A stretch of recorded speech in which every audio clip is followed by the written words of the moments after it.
প্রথমেই এটাকে পেস্ট দিয়ে হট গান দিয়ে হিট দিব। হিট দিয়ে আমরা চার্জিং পোর্টটাকে উঠিয়ে নেব, সুন্দর করে উঠিয়ে নেব। তো হিট সাবধানে দেওয়া লাগবে যাতে মাইক্রোফোনের ড্যামেজ না হয়। তো সুন্দর করে ওঠানোর পরে এটা আমরা পরিষ্কার করে নেব। তো রিসোল্ডারিং উইক থাকলে ভালো হবে। রিসোল্ডারিং উইক দিয়ে পরিষ্কার করলে একদম সুন্দর পরিষ্কার হবে, আর চার্জিং পোর্টটা বসবেও ভালো। তো আমরা এইভাবে রিসোল্ডারিং উইক দিয়ে একদম ক্লিনভাবে পরিষ্কার করে নিচ্ছি। তো পরিষ্কার করে নেওয়ার পরে এটাকে ব্রাশ দিয়ে হালকা একটু পরিষ্কার করে ক্লিন করে নিব, যাতে পেস্টগুলো ভরে আছে পেস্টগুলো সমস্যা না করে। তো ক্লিন করার পর দেখুন একদম ক্লিন আছে। তো এখন আমরা একটা চার্জিং পোর্ট বসিয়ে প্রথমে এটা তাতাল দিয়ে আমরা ভালো করে রাং এবং পেস্ট দিয়ে সোল্ডারিং করে দেবো।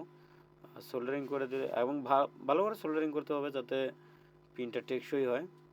তো আমরা প্রথমে পিনের পাগুলোকে ভালো করে মাথাগুলোকে সোল্ডারিং করে দিচ্ছি।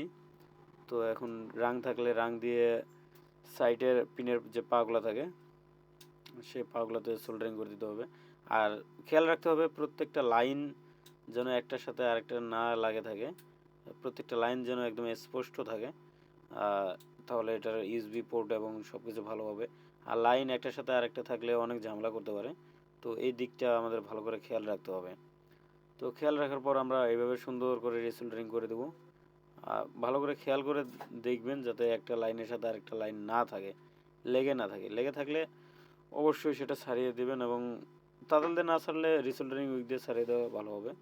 তো তারপর আমরা পিনের পাগুলাতে আমরা রাং বসিয়ে দিচ্ছি যাতে এটা টেকসই ভালো হয়। তো এইভাবে দেওয়ার পর প্রত্যেকটা পায়ে যেন রাং ভালো করে বসে, এই জিনিসটা খেয়াল রাখতে হবে। তো রাখার পর আমরা এখন এটাকে আবার ক্লিন করে দেব, একদম ব্রাশ এবং ইয়া দিয়ে ক্লিন করে দেব। ক্লিন করে দেওয়ার পর দেখুন চার্জিং পোর্টটা কি সুন্দর দেখা যাচ্ছে।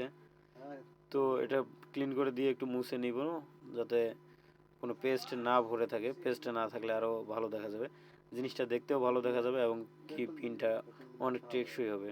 তো দেখতে পাচ্ছেন কি সুন্দর একদম ক্লিন ঝকঝকা হয়ে গেছে। ধন্যবাদ।